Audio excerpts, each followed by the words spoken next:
1923년 시카고 대학의 지질학자 제이 할렘 브레츠는 지질학계를 발칵 뒤집어 놓는 발표를 합니다. All other hypotheses meet fatal objections. It was a debacle which swept the Columbia Plateau. 워싱턴주 동부 콜롬비아 고원에는 수로 안반 용암지대라고 하는 특이한 지형이 존재합니다. 이곳에는 거대한 바위가 수십 미터 언덕 위에 놓여 있고 자갈이 100m 높이로 쌓여 있으며 거대한 크기의 연은, 즉 강이나 바다 바닥에 생기는 물결 무늬의 퇴적층이 관찰되죠. 이전까지 과학자들은 이 지형이 미국의 그랜드 캐년과 같이 오랜 시간 강물에 의한 풍화작용의 결과로 만들어졌다고 설명했는데요. 브레츠 박사는 그 이론에 반대한 것입니다. 대신 이곳은 아마존 강물의 9배 정도에 이르는 거대한 양의 물이 한 번에 휩쓸고 지나가면서 며칠 만에 만들어진 지형이라고 주장했죠.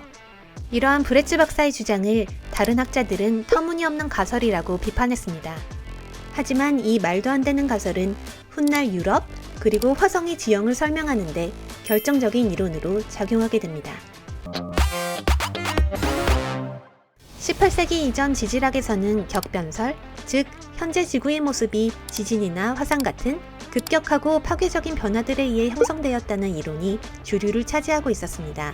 노아의 홍수 같은 성경 속 사건이 실제했다고 주장하고 싶어하는 종교계도 격변설을 지지하고 있었죠. 하지만 18세기 후반 격변설에 반박하여 동일과정설이 등장합니다. 지구의 지각변화는 오랜 시간 균일하고 연속적인 과정의 결과로 나타난 것이다 라고 주장하는 동일과정설은 격변설을 밀어내고 지구과학의 주류 이론으로 자리잡게 되죠.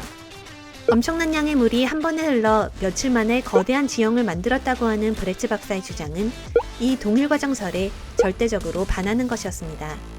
당연히 당시 학계의 거센 반대에 부딪히게 되는데요. 몇몇 학자들은 브레츠 박사가 지질학을 다시 종교의 영향력 안에 놓으려고 한다며 이단은 부드럽게, 하지만 확실히 제거되어야 한다 라고 비판하기도 하였습니다. 4년 뒤인 1927년 워싱턴 지질학회에서는 6인의 린치 사건이 일어납니다.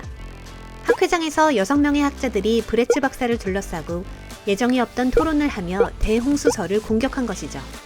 학자들은 브레츠 박사에게 컬럼비아 고원지대에 대홍수를 일으킬 만한 엄청난 양의 물이 갑자기 어디서 왔는지를 집중적으로 물었습니다.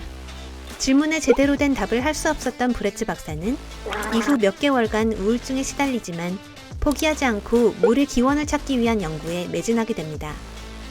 이후 브레츠 박사는 대홍수의 수원과 관련하여 여러 가지 가설을 제시합니다. 빙하가 급격하게 녹았다거나 빙하 밑에서 화산이 폭발해서 홍수가 났다는 가설을 제시하지만 이 가설들은 모두 반박당합니다. 놀랍게도 질문에 대한 답은 이미 나와 있었습니다. 브레츠 박사가 대홍수설을 주장하기 10여 년 전인 1910년 미 지질조사국에서 일하던 조셉 파디는 컬럼비아 고원 동쪽 몬타나주에 빙하기 당시 존재했던 미줄라 호수에 대한 논문을 발표했습니다. 미줄라 지역에는 계곡을 따라 클락포크 강이 흐르는데 빙하기였던 15,000년 전에는 높이 800m 정도의 얼음이 계곡 입구를 막는 바람에 계곡에 강물이 쌓여 거대한 호수가 만들어졌다는 것입니다.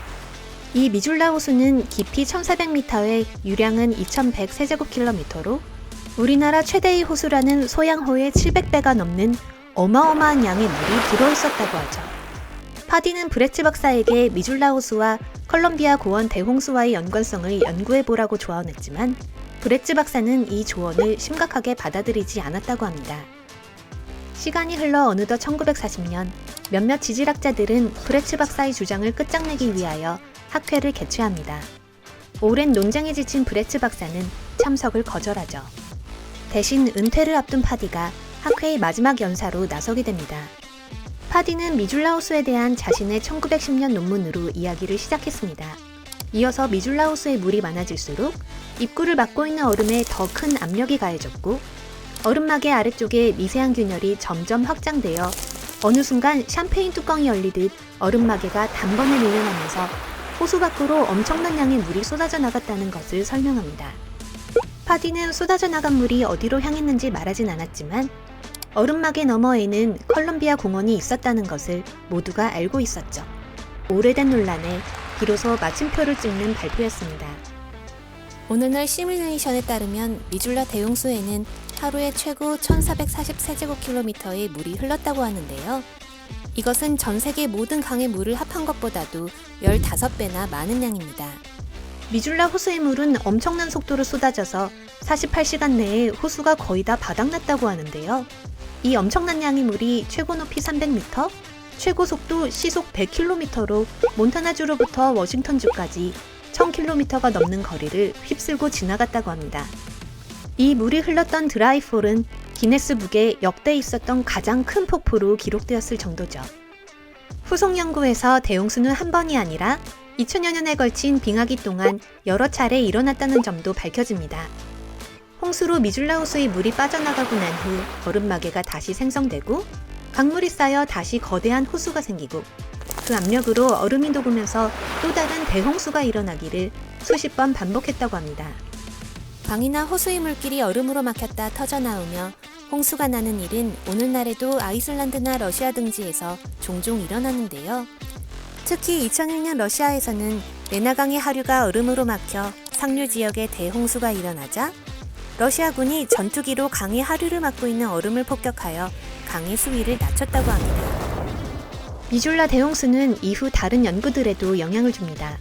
2017년 연구에서는 영국이 유럽 대륙으로부터 분리된 것 또한 지난 2번의 빙하기 동안 대홍수가 일어나 도버 해협이 침식되었기 때문이라는 것이 밝혀졌는데요.